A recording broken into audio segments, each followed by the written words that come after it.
Welcome back to Ground Zero, and we are now on the segment Got Service or Not.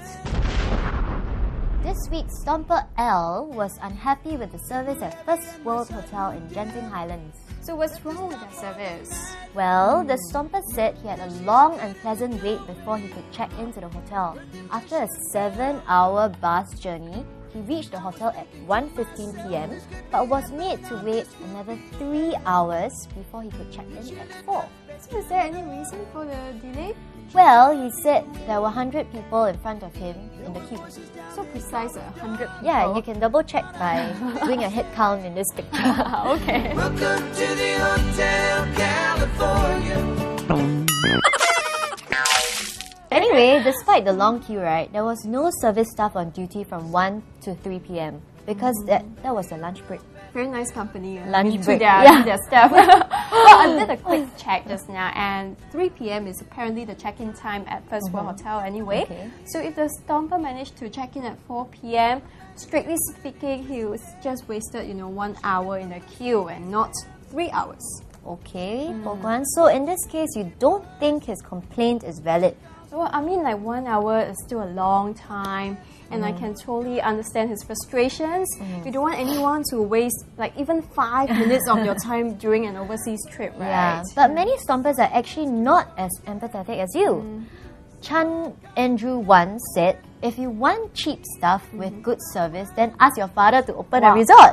Then you can avoid the queue. Actually, I think naturally, customers want to feel privileged. And I'm pretty sure that STOMPer Al knew that he's not checking into a 6-star hotel or his father's hotel, for that matter. But I think most of us still expect prompt service even though we're not paying a lot. Okay, so if you're the hotel's management, what would you do? Well, I mean, if I'm the boss, I am. Boss, yeah, tell us what you will do. I'll hope to have enough money to hire enough staff so that there will be someone serving arriving customers 24/7. Yeah, but if that can't be done, I think all you need is a storeroom that's big enough for customers to leave their luggage there. So customers who arrive before check-in time don't have to stay in the queue for all the time, and they can do something else first. Okay, that's common practice in the industry. Why don't you suggest it to the hotel? Well, I'm sure they have their own difficulty. I mean, First World is still the biggest hotel in the world if you go by the number of rooms. And I think it's still on Guinness World Records. So imagine when you have 6,000 over rooms and more than 10,000 guests at any point in time, it can be pretty hard to come up with a big enough storeroom to accommodate all the guests. So it sounds like nothing can be done, and that's precisely what STOMPer L was concerned about. He said, I really hope that when Genting Singapore's Resorts World commence operations in Sentosa, the service will be much better than the one in Malaysia. Also, that's an early warning. Yeah.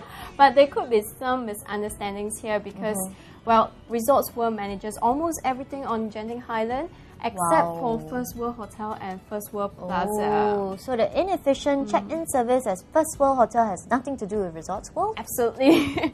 And this incident may not be a good indicator of the service standard that we can expect at Resorts World at Sentosa. Oh, so we can expect more from the upcoming IR here then? Maybe?